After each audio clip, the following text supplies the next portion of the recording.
point. In our nature, we are communal. Exactly, and that's where the depression and the heaviness come from. Is because we are behaving and acting outside of our nature.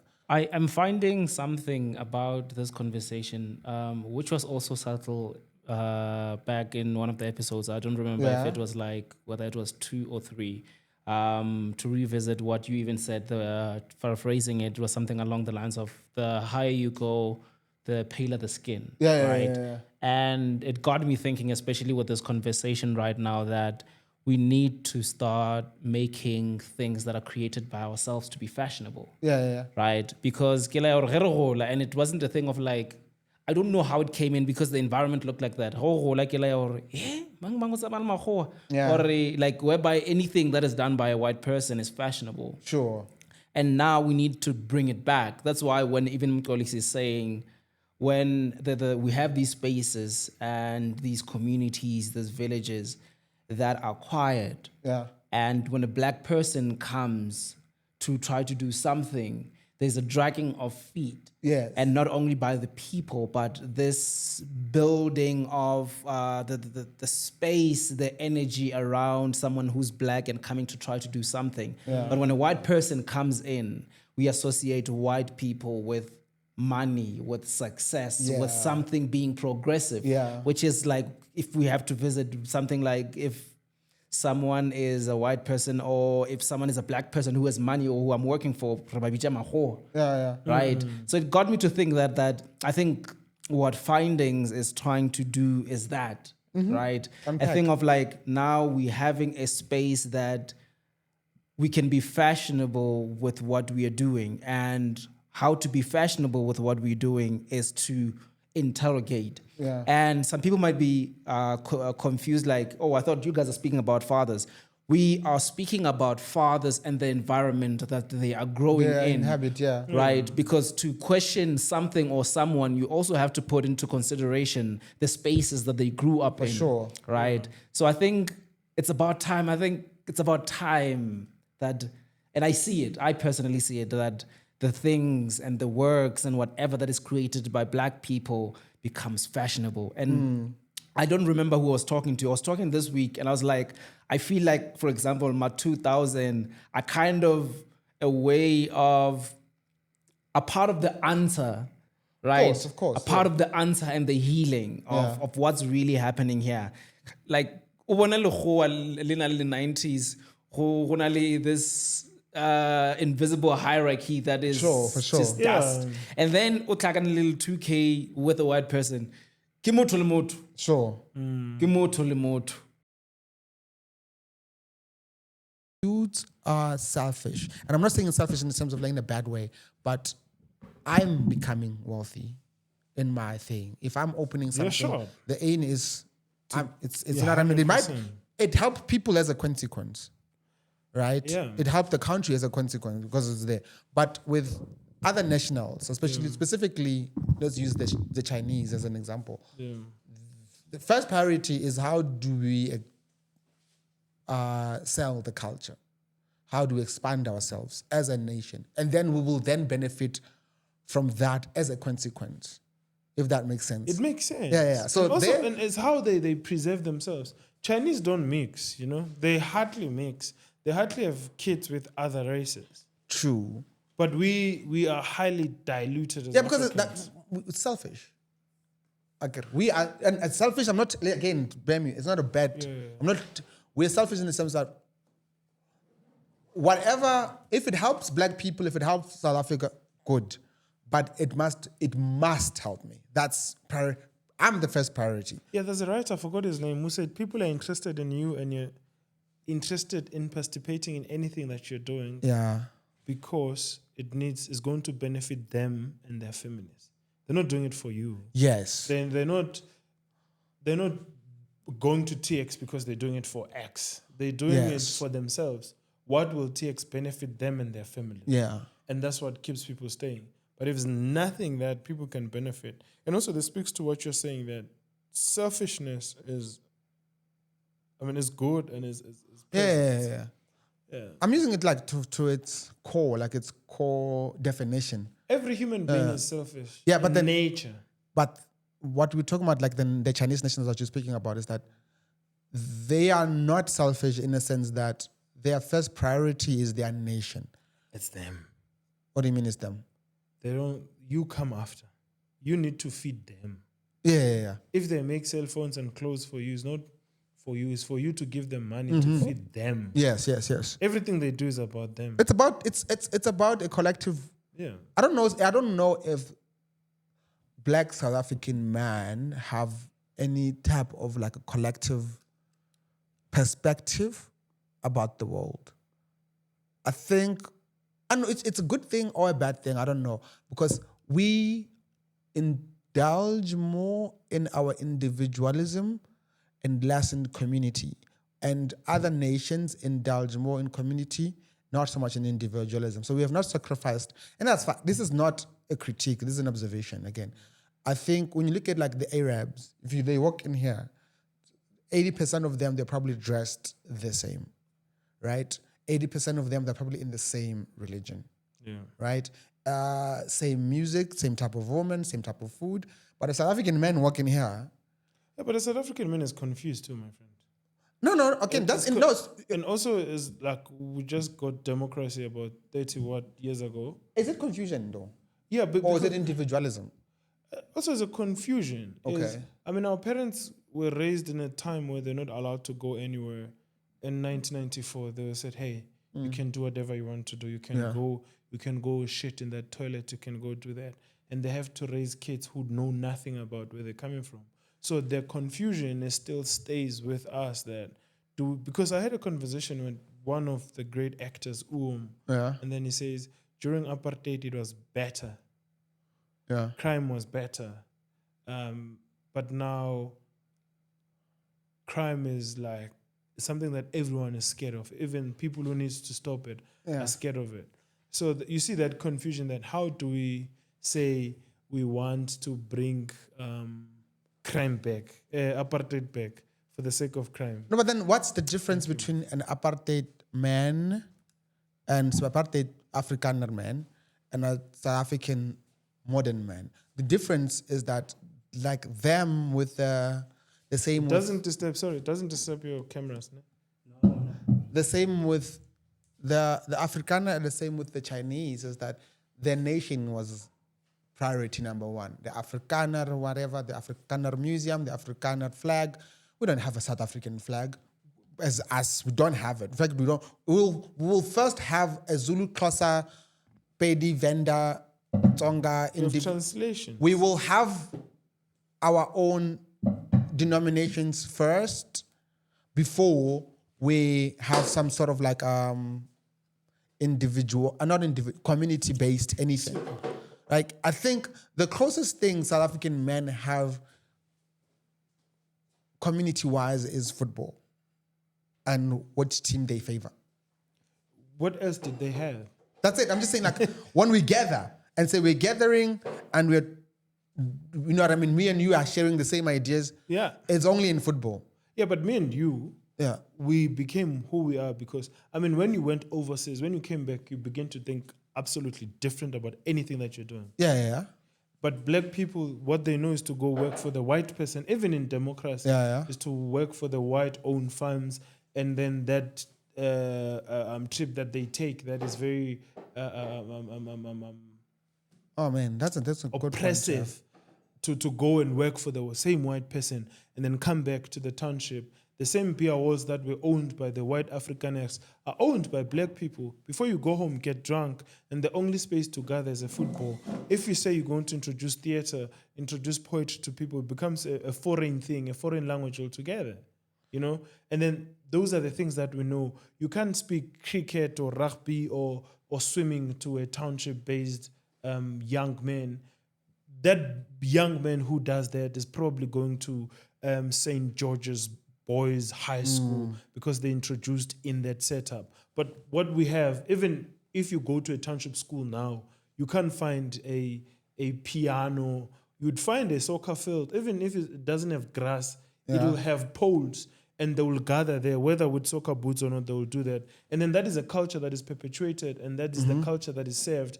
And when it's seen in a bigger scale, it becomes like black people will only think about soccer. What else is there to be introduced? We struggled in our early days at TX. You know this for a fact. When we were putting up our works there, it was difficult because this thing is foreign to them.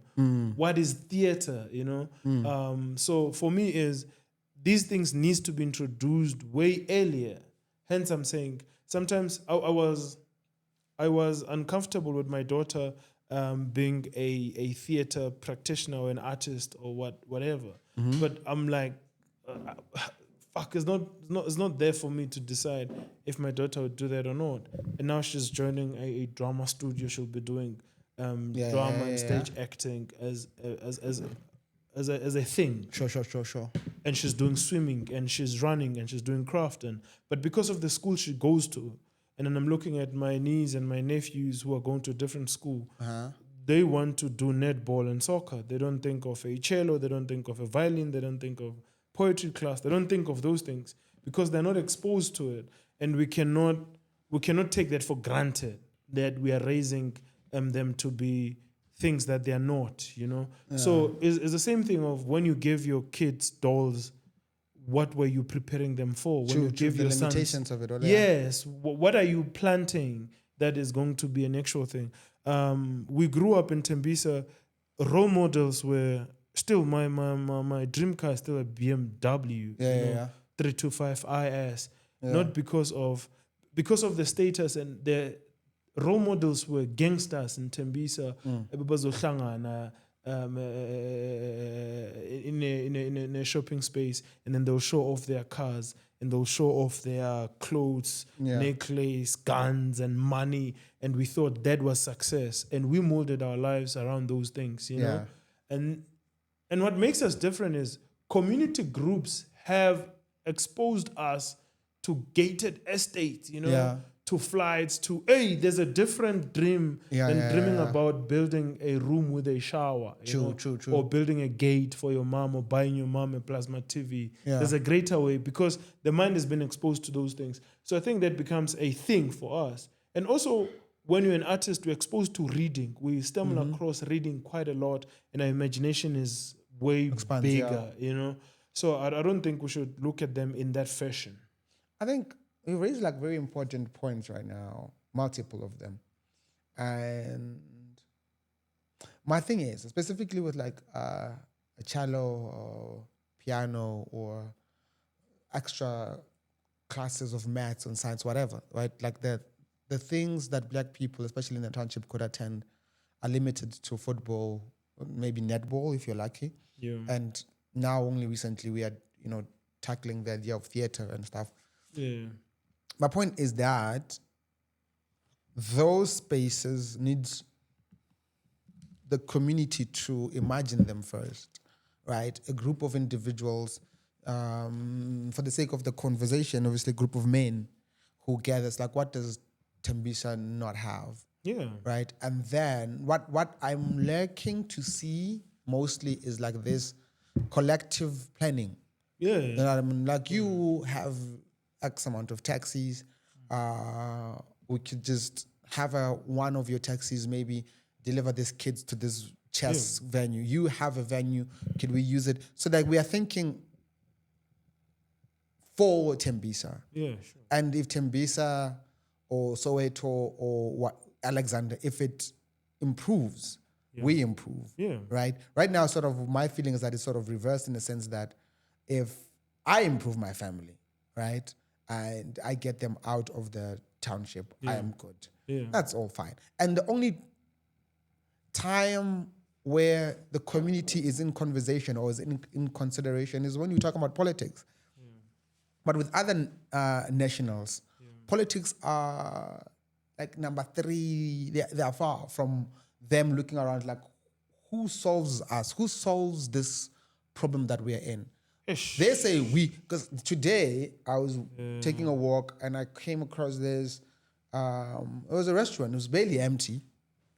And this, I think it was a group of 5 men. They was chilling around the table. There was no food. It was just their phones. And you could tell that these people are not necessarily friends because they were not laughing or whatever, but they were they're having a very serious conversation. They're not black men. And you could tell that these people are planning something. Like this, they're planning some takeover somewhere. They are, how do we get that building? How do we close that community gated what? How do we monopolize some? These people are planning something. There's no T-shirt of political party, nothing. When they leave there, they're like, okay, you have this amount, I have this amount, you have that car, you have that vehicle, you have that house, let's put our resources in one and let's see what comes from that. What's lacking in South African community, specifically also South African man, is that we hardly even gather to put our assets on the table. So, gents, I have this thing, I have this idea. It requires 1, 2, 3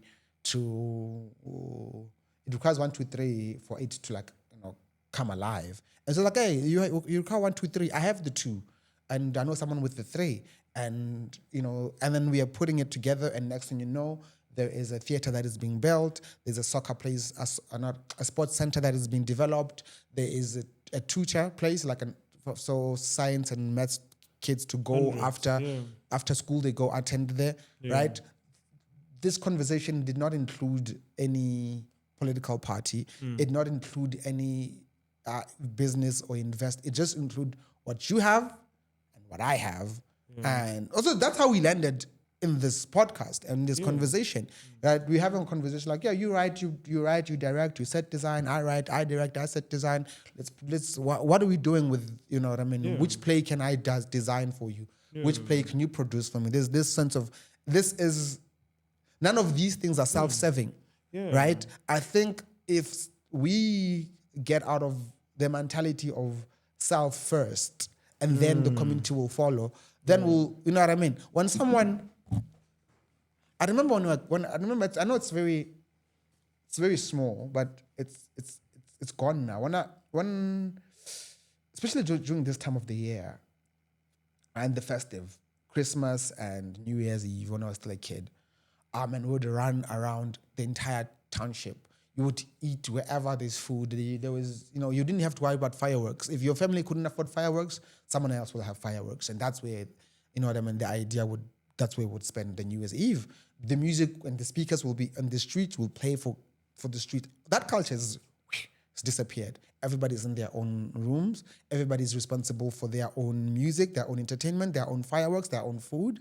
The community has been dismantled in the sense that we don't rely on each other anymore. Right?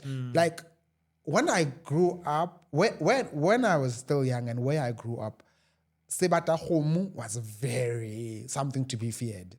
Like if you hear someone say Sebata Homu, it's serious. That's serious. But now if you say it, people are just going to look, you know what I mean, out the way with the window and nothing will be done. The sense of community has been dismantled and we're no longer sort of putting our ideas together. Like back home, in fact, in all the villages, there are all these ancient structures, the kefi. You know what I mean? These old shops. They're abandoned now. And this huge land, because those shops, they were strategically built, but also they were community-based, right? Yes. But now they're gone, right? Yeah. Now we have, I think it's only now really mostly women that are still doing it. Society. They gather somewhere, but Stokvel banking, they go to Netbank, they go into whatever, and they store money there, and they're not even like financially. Now you've moved to their thought, which is I'm still stuck to the thought. Which one? You're sharing just before you went to this one, because we are the children of the slaves. Yeah. And then we are trying to figure life with children of the slave masters, and also that's tough. Yeah, because our parents. Just do this. It's gone. Yeah. Thank you. Yeah. So we are trying to figure out life with the children of the slave masters, and there are certain conversations that we never had, and because our parents were slaves, they understood the collective consciousness and the collective thinking. Right. And we are now the generation, those children that don't understand the collective thinking. it goes anywhere. If you think of business, they understood collectivity. They Yeah. understood how to support each other in a collective sense. If you think of great playwrights, Yeah. they knew that we have to have a collective thinking. Sure. Collective consciousness was a thing. Now we do not have No, that it's gone. because these people were oppressed collectively, and they knew that all we had was each other, and the thinking had to be a collective way to think about it. A shutdown was a shutdown to everyone. You Yeah. know? And We can't those even do that conversations- anymore. Yeah, we can't even shut down. We can't shut down. Yeah, you know, yeah. we can't support Because each there's other. no unity. Yeah, and it's what you're talking about. I'm saying, Yeah. listen, you're moving from a very interesting point whereby we have to really think and find what is there about it, because really we're raised by slaves, you know. It's tough. And our mothers in old age, they were called girls, you know. Our That's fathers tough. called boys. Yeah. And those people who live them in the house, that memory still lives with them. Yeah. So for me is there was a collective time and a collective thinking and a collective consciousness and a collective mission to liberate the country. And is what you're talking about earlier, that people don't join with what you have, what I have, let's build it together. Yeah. They're thinking, contributing to that mission, I'm making Masai Sipuru better, Sure. I'm making Xolisi Yeah. better, but they're not realizing that building a better Tembisa is not for me. Yeah. Having a safer, conscious Tembisa is not for me, Yeah. right? It's for all of us. So I think that time, it's very immediate, it's not far, but we're not having that conversation about it. And it's what you are raising, that we should not look at things like those shops just disappeared, you know? Yeah. The safety of kids running around from one house to the next. Gone. It's gone. Yeah.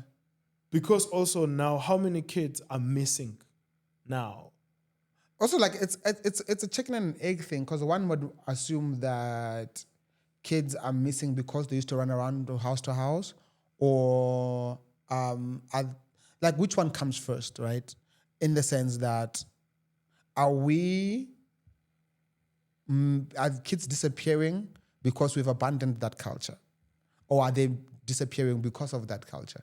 I mean, And I think it's because we abandoned that culture. In no, a we sense. abandoned ourselves. Yeah, we've abandoned, like our pursuit, our pursuit as a country, both women and men, and specifically Black South Africans, has become this sort of like, it's centered around individualism, and like 100%. we are not, and I think maybe that is sort of the root cause of male depression, is that we have ideas, grand ideas, right? As an artist, I have amazing ideas, but I know that for me to produce that thing, I require a community of people. But I don't have access to that community, because if I approach you, you require me a specific large sum of amount from me.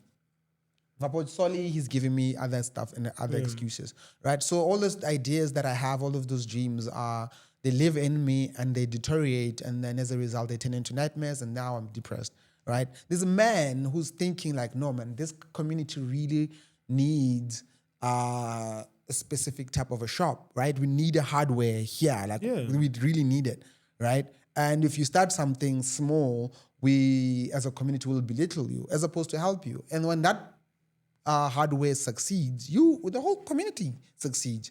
But we'd rather have... The economy becomes different. Yes, we'd rather have a foreign nation take risk in our community, and we will support them greatly. But let Mxolisi start a spaza shop, or let's say Mxolisi says, guys, there's boys just running around. All I need is 20 rand donation from all families. We're going to start a sports center.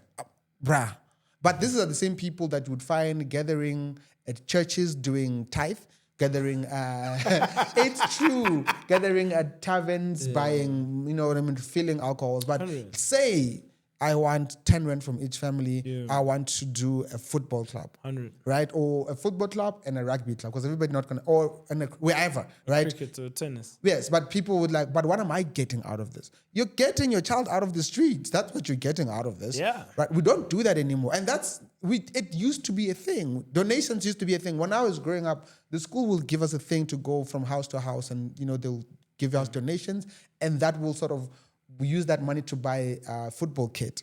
lose the money to buy balls to play at the football field. There used to be like this sense of unity and oneness that we have abandoned, and I think that is there's many root causes, but I think that's the root, one of the seeds rather, to our predicament right now, is that, men don't gather and think about, men, there is this land that we're building, the park is losing. Which parks? Any park. Exactly, which parks? Which parks? We don't have the park is, who's cutting grass? And someone is like, yes, but what am I getting out of this? Yeah, but parks what are I now mean? drug houses. It's such a frustrating thing and I think I just realized that now, that it is all these ideas that are not fulfilled that live in men and mostly Black South Africans, that because we are not giving each other room to create them, right? Also, we don't have that thing. Never went there.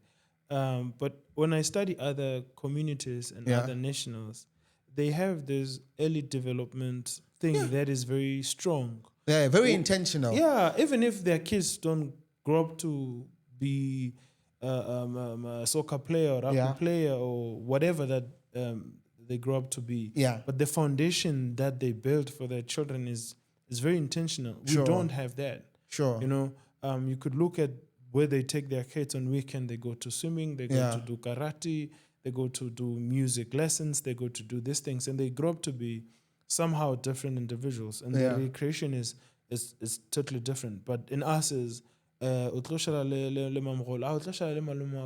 the crutches that exist, there are places where you leave your child, they take care of them.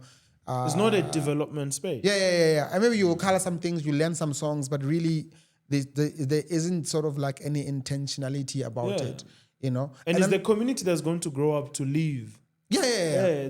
We are being raised. The mentality of most of us is that where you are born is the place that you will eventually live. Yeah. Like no one is like, let me develop my health. As soon as I graduate high school, you left. I'm gone. And when I come back there, I'm like, it's worse. It's worse. You know what I mean? And it's slowly becoming like a ghost town. Those shops that were active are now taken over by foreign nationals. But Google knows you. Like my high school, for example, is the high school that I went to, which used to be the biggest high school where even people from neighboring villages would go there because it's the biggest one. Yeah, it's the biggest one, right?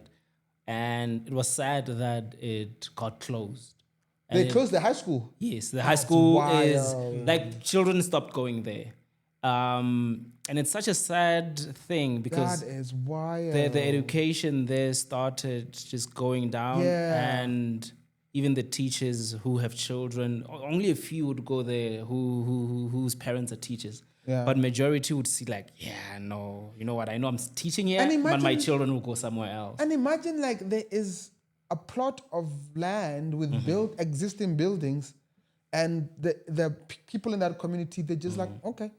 You know what I mean? Like, what do you mean? Like, also, we've become too dependent on political parties. Yeah, there's a famous place. That is there's messed up, bruh. It's a thing over here. school Masipala, closed. there's a school. I mean, people are no longer going there. So Okay, but then it's sad. use it for something. Yeah. You know what I mean? Like, and another thing is that, sorry to cut you. Yeah. I've noticed it breaks my heart every time with the way we're treating like institutions and like what Sol is describing now with abandoned school, abandoned things, is that once things are broken, we abandoned them. We don't have the culture of fixing. That's messed up. This is not. Sometimes you look at things like these are things, and We should I just a little that people are just doing things and for the sake of doing things.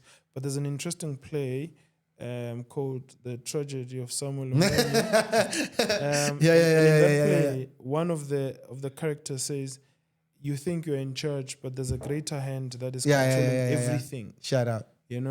And there is a greater hand that is controlling everything. Yeah.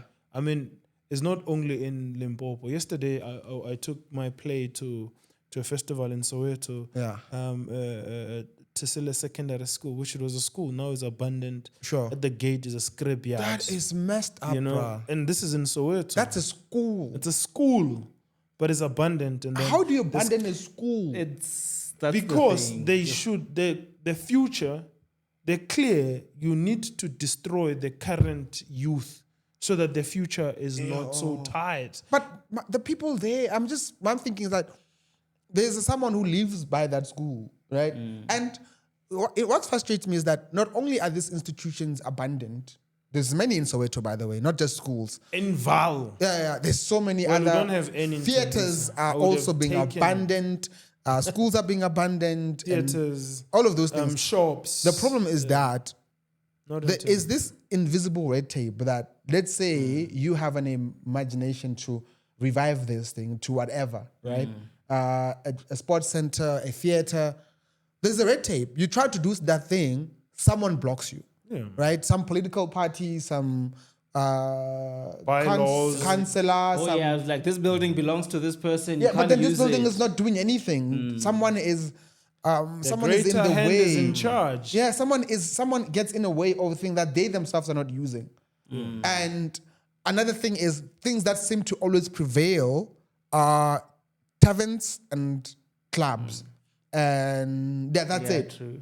And churches, right? If that school that you're speaking about, if some pastor approaches that school in next 3 Or a months, vacant land. or any vacant They'll land, have a tent there. they will have Soon a they'll tent build there. a church. That school, and that school will be a church, and that's it, right? And that's the wild thing, man. Like But when you enter townships, billboards are alcohol everywhere. and funeral Everywhere. policies. Yeah, I think. And how then do you think Guest different? houses. We might have cracked something quite important. I don't know, guys. I'm getting a bit not necessarily excited, but that's what was plaguing me coming into this podcast today. Is like, what is the cause of this frustration with like black men, specifically also black South Africans in general? Is that we don't have places and people to flesh out our ideas with, right?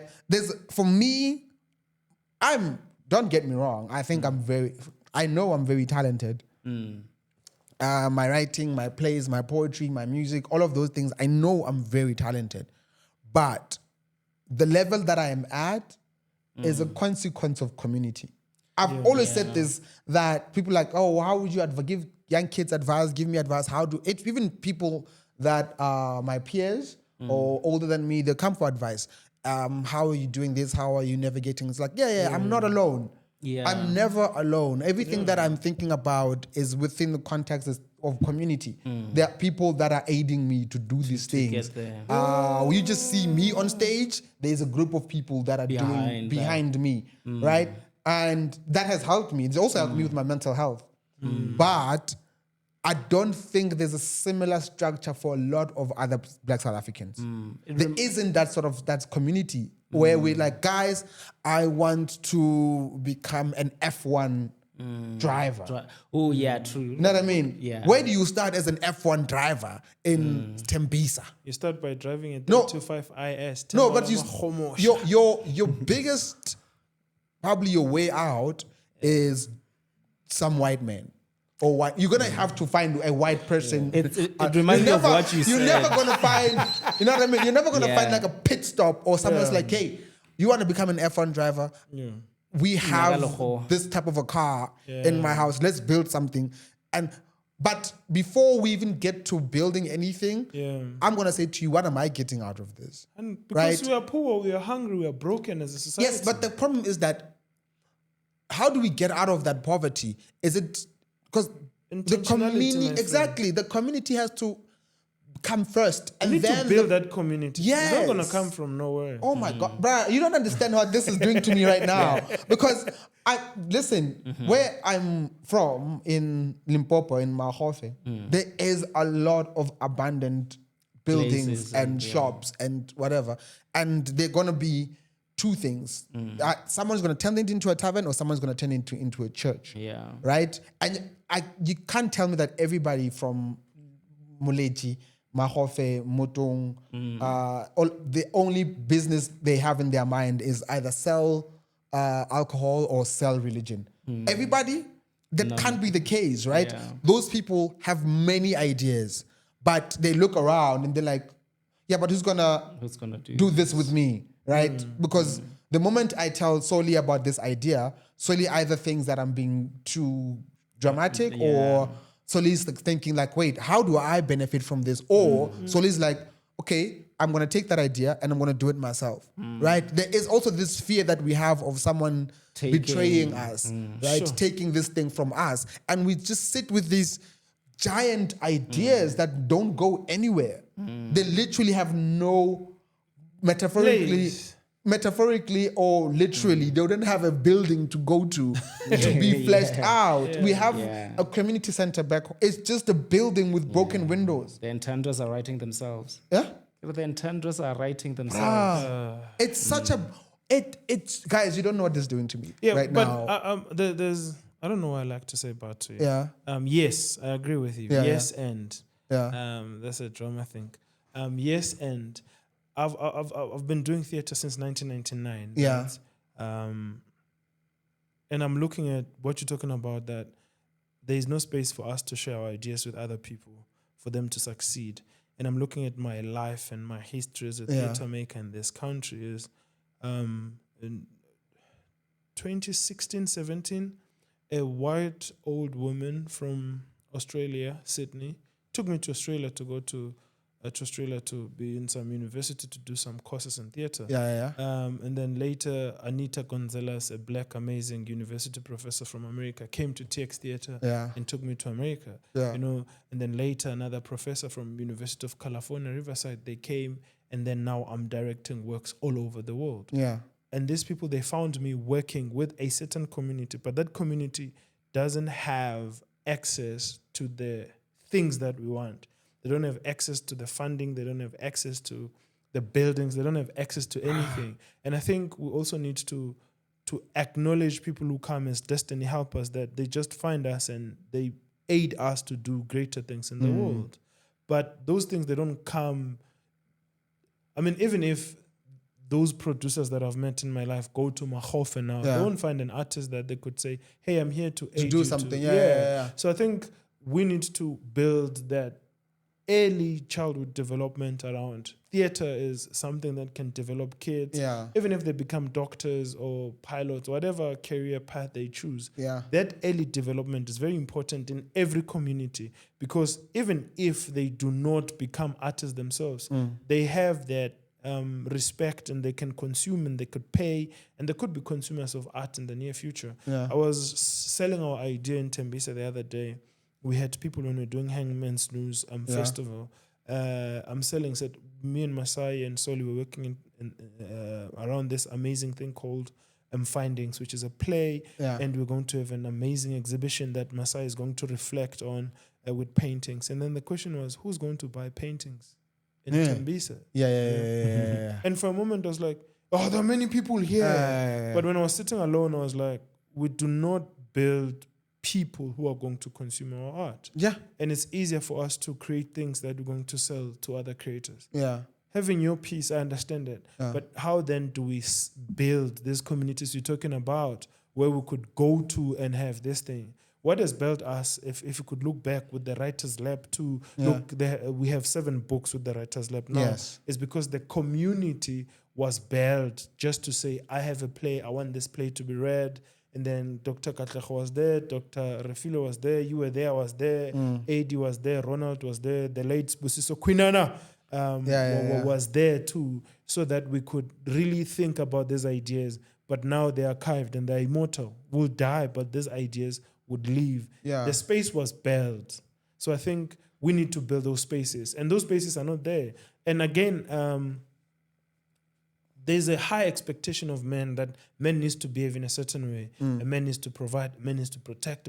Those things are expected from a man, but there's no system that builds that particular man to do those things with such ease. And when those expectations are not met, the men themselves become angry, you know. The young boys are raised by angry fathers, absent fathers, because the expectations, there's no space for us to build those men to meet those Yeah. expectations, and now the society becomes dismantled. And that's why most men, the greatest success of a man is to leave the township. If you are via and you go to the suburbs, you become a very, you pushile. Sure. But the truth is, we need to build a community that our kids can live freely in. We don't take our kids to schools where we crazy, grow up. man. We don't take our kids to the same townships we grew up in. Yeah. Because we know that that township is a poison. But we are not willing to do the work. Yeah, we're not willing to do anything about the poison. Yeah, and Yeah, it's yeah. exactly the same thing you and Soli talking about, that there's no space for us to flush out ideas, you Yeah, know, yeah, yeah. to really think. There's a friend of mine who's around, who's from USA, Antonio Lyons. He's in Cape Town now.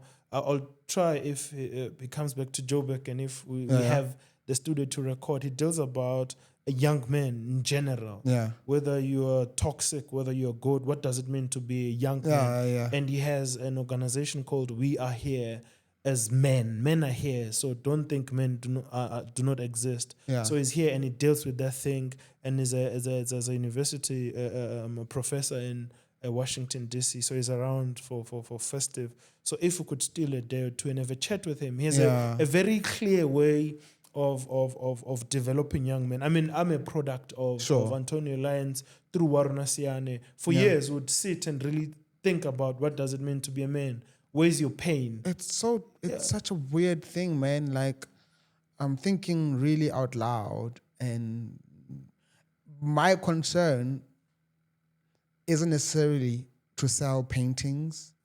Kotembisa. If someone buys the painting, someone buys the painting for sure. Right? I suppose even just as an artist generally, creating sort of comes naturally. You're gonna create, whether someone buys, someone don't buy, you're gonna create anyway. And it's great.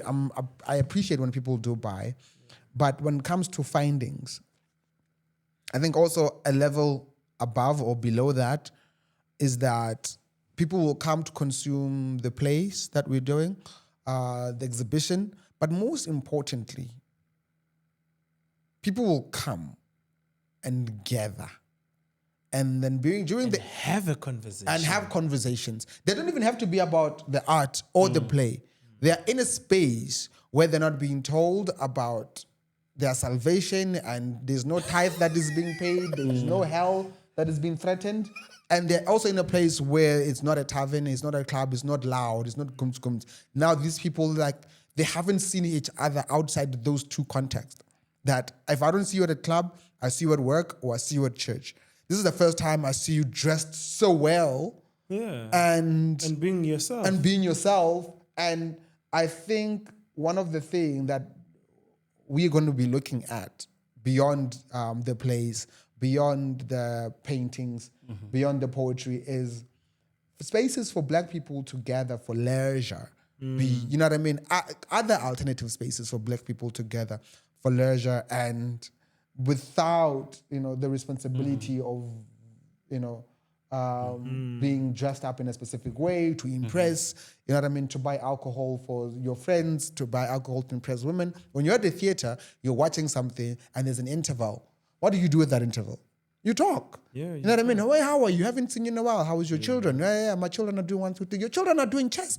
My children are doing chess too. What are we doing about that? See, we have created a place where Black people can come together beyond these other, because we've locked ourselves in, right? We've locked ourselves in, and the only way we're getting out is to do these 3 specific things. Is to groove, is to pray, and is to work. There's nothing in between for a Black person to do. If you do anything outside that, you're weird. Your label is weird. If you think anything beyond that, if you think like, hey guys, I just need like 7 laptops, I'm going to teach coding for free at this institution, whatever that I'll create at this building. First of all, you have to fight the red tape of the building themselves. They're like, oh, this belongs to what? First, the DA was part of the what, and now it is taken over by the ANC, and now the ANC EFF saying there's a mayor. The mayor is EFF, the council is ANC, the previous administration was DA, this other person is you know what I mean, Action SA, the building still stands. No one is playing chess, right? And I think we need our role, and that maybe that's a challenge for other people who are doing other industries, coding, chess, sports. We come in as art. We will give you a space together, but what you're going to experience there is the arts, right? But what other black people could be thinking about is that what other places could black people gather that isn't tavern, that isn't club, that isn't church, and that isn't work. You know what I mean? A sports center, a coding center. I don't know. My imagination is also always limited to the arts because I'm an artist. But someone else could come up with fresher, newer ideas together. Where if you have a presentation that you want to give, where do you go to brunch in Tembisa? Sure.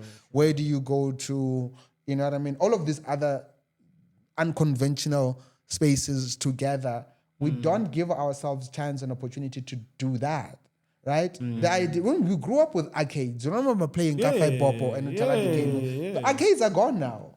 Right? No one, like the arcades, even if they're there, they're not as many.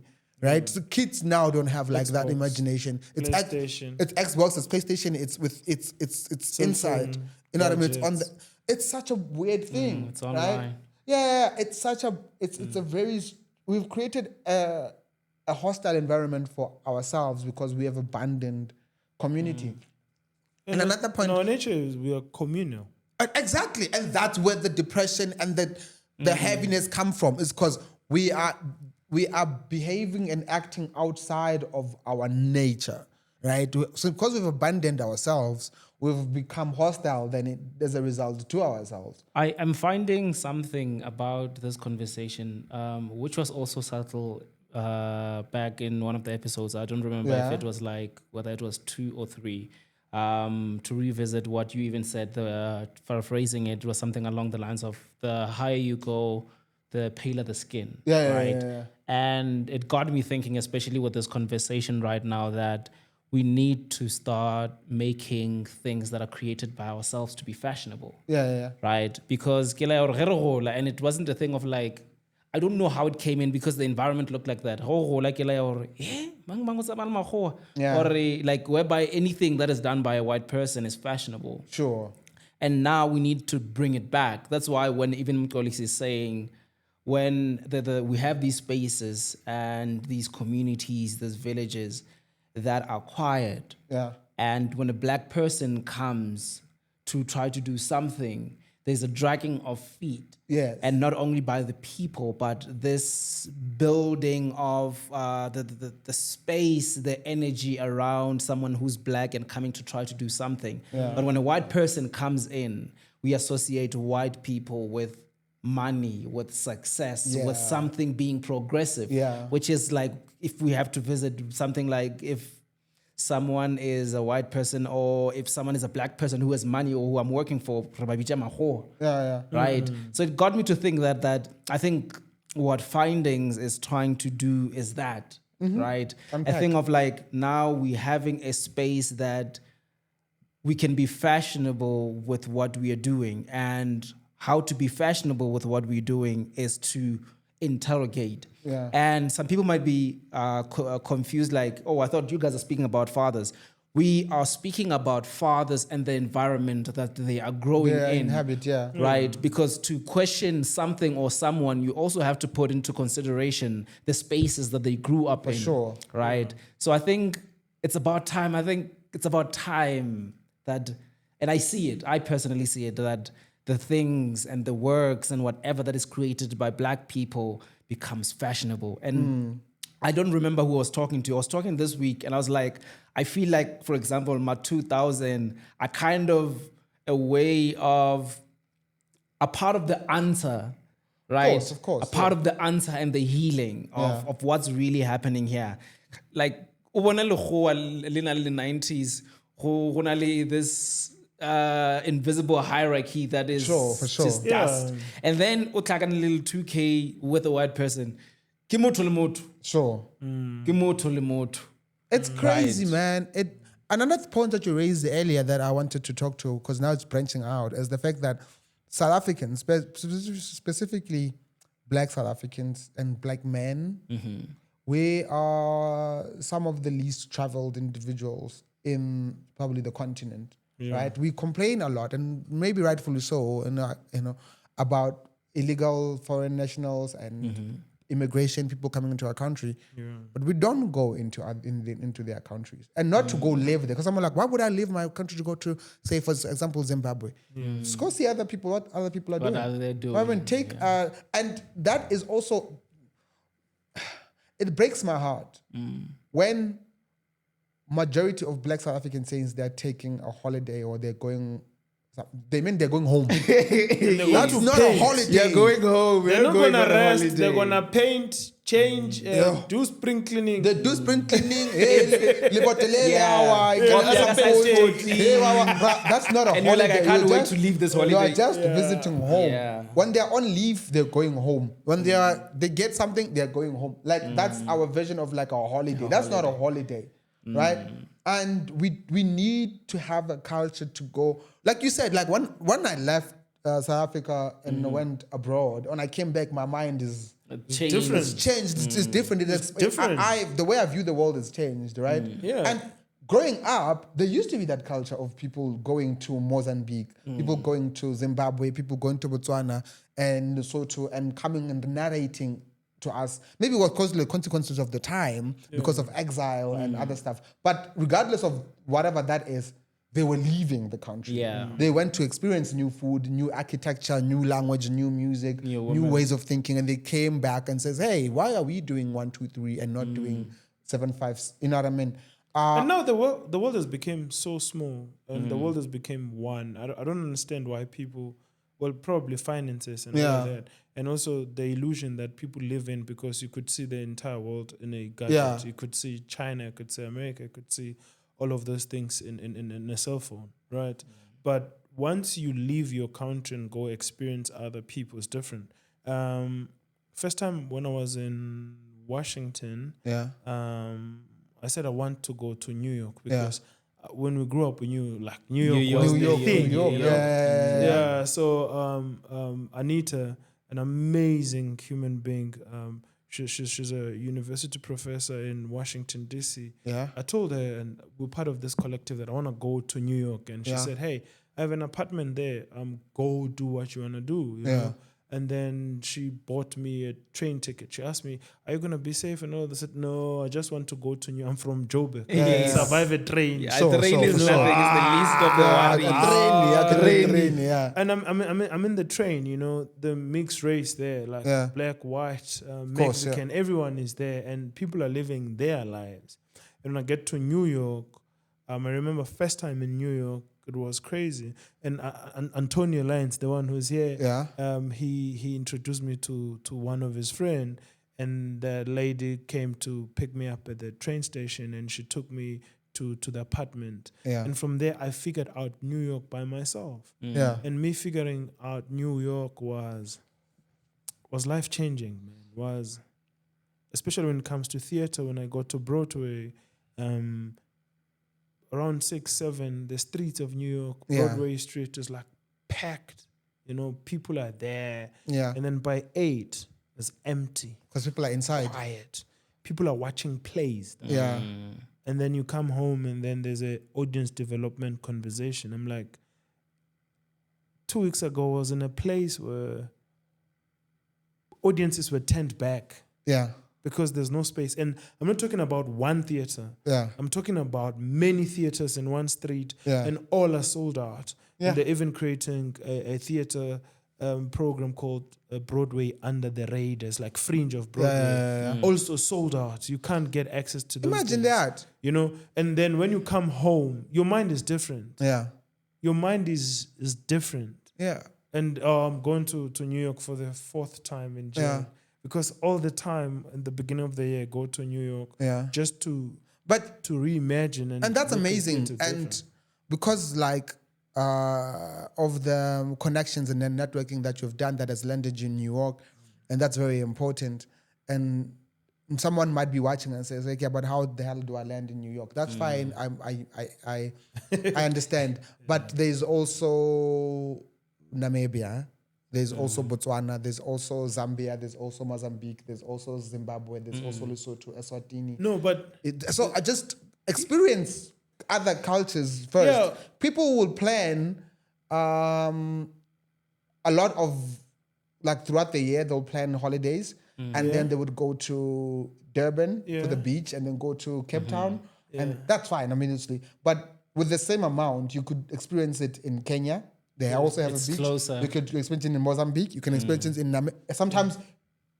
If you're from Limpopo, Mozambique is closer than Cape Town. We are like more closer than going to Makanda. Exactly, but I would go to Cape Town before I go Familiarity. to Mozambique. Like, yo, man, no. Go experience Mozambique. But if you're an artist, this is what I wanted to say. If Yeah. you're an artist, I go to New York, I pay nothing. Yeah. I'm part of International Society of Performing Arts. Yeah. They pay for my flights, they pay for my hotel, they pay for my food, they Yes. pay me to be there. Yeah. So there are programs now that allows, especially if you're in the arts. Yeah. One of our amazing women in this men department, Yeah. Nolwazi, she's in a residency now in Europe. Yeah. And they're paying for that. So there are opportunities that will take you out of the country. Yeah. When you went to Europe, who paid for that? Did you No.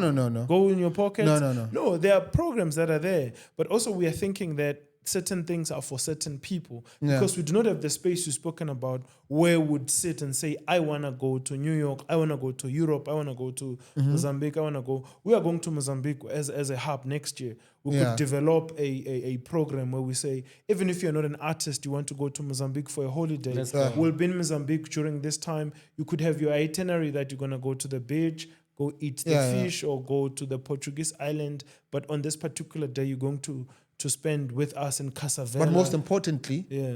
we are going to Mozambique. Yes. You know what I mean? I'm not saying forget the hub, whatever, but we are going to Mozambique. We are. We are going to But experience. we are inviting. Yes, you we're going to come with experience us. Yeah. Mozambicans and the Mozambican culture. Yeah. And whoever's interested to like follow and come with us, that makes also like planning easier because we're going as a group. Yeah. Group bookings and all of those things Yeah. become possible if you want to come with them. And you more can- affordable. They are more affordable. So what we've done now is we created a community that allows traveling, right? Yeah. And if you can't do this with us, maybe there's something that you want to do.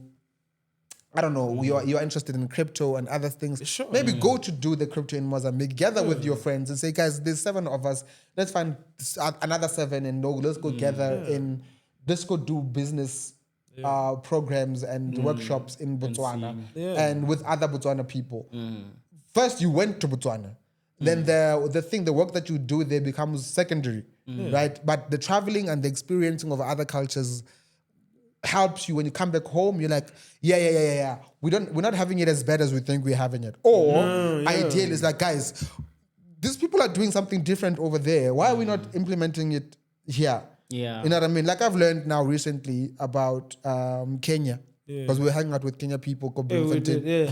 Even yesterday, we were hanging out with some. They were shocked that you guys don't have like a 24-hour economy. Your shops close at like 8, 9. For them, most of their economy is 24 hours.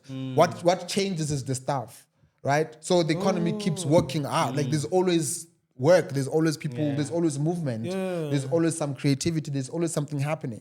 I'm not saying that will be implemented in South Africa. I'm giving it as an example. It's like you're gonna like go the to Kenya and variety you're of just what like, it looks why are the like. shops not here not closing? They're like, our shops here don't close. What are you talking about? You know what I mean? about? Especially like in the city, in the actual city of Kenya, Nairobi. right? Exactly. Thank you for that. And how would I have known that? And we're doing Kenya next year too. Of course. Yeah, no, How we're would I going have? to Kenya. If you're interested in must. coming with us, you can Yeah, you can tell us, hey guys, when are you guys going to Kenya? We'll tell you. We're gonna set up shows there, and then we're gonna book and as a group, and we're gonna travel together, and then we're taking our audience to that side.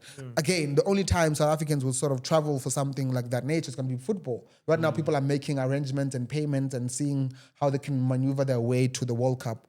Would it happen? Yeah, but with those prices, bro. Would it happen? But I have a very interest, like something about the World Cup that is Hey, I cannot participate in that conversation. I'm going to America, guys. Hey. no, not in a Might bad revoke way. my visa. No, not Like not in Trump. not in a bad way. I'm just Yeah. it's very interesting when you talk about like tickets and ticketing and whatever that's happening in America concerning the World Cup. It is almost as if the World Cup is going to be hosted in America. there's 3 countries that are hosting the World Cup. There's Mexico, United States of America, and Canada. Canada, yeah. Right? And when we're saying America, what clicks in all of us is the USA. Yes. But America is Huge and all a of lot it. of The Mexico, the USA, and Canada. But people seem to be like, yo, the tickets in America are very expensive. And it seems like America is the one that is taking like the worst of it. But there's Mexico and Canada that are also involved. They're just quiet there, just like we're gonna get credit and profit from the World Cup and let America get The what I mean? backlash. The backlash. But there's 3 countries that are hosting it. I'm looking at these conversations like this conversation it's much deeper than people are sort of treating it. It's like, no, the American, this is going to be the worst World Cup, blah, blah, blah. The tickets in America are expensive. Yeah, but which America? All of it. The Mexico, Canada, and the USA. They're all hosting the thing. So when you say that they're charging $2,000 for a basic ticket, say all of them they're charging. Like, in fact, the first match, which is Mexico and South Africa, it's hosted in Mexico. The tickets are still crazily priced in Mexico. So why are we bashing just the USA for the ticketing? Anyway, that's I don't know. But my point is, South Africans will then gather from some society, community, take out money to go to experience the football. That's beautiful. I have nothing against that. Let's do that with other things, right? Let's do business plannings and project development and coding and sports. Let's try to do that in other nearby country. It doesn't even have to be Europe and the US or the Asia. Yes, doing that, if it's possible, do that with your friend. Do that with your community. But if that is costly, it costs as much to go to the Western Cape as it is to go to Lesotho, to Zimbabwe, or to Mozambique. Opt for that instead. Yeah, to go to Mozambique was as good as going to Durban. Opt for that Joburg, instead.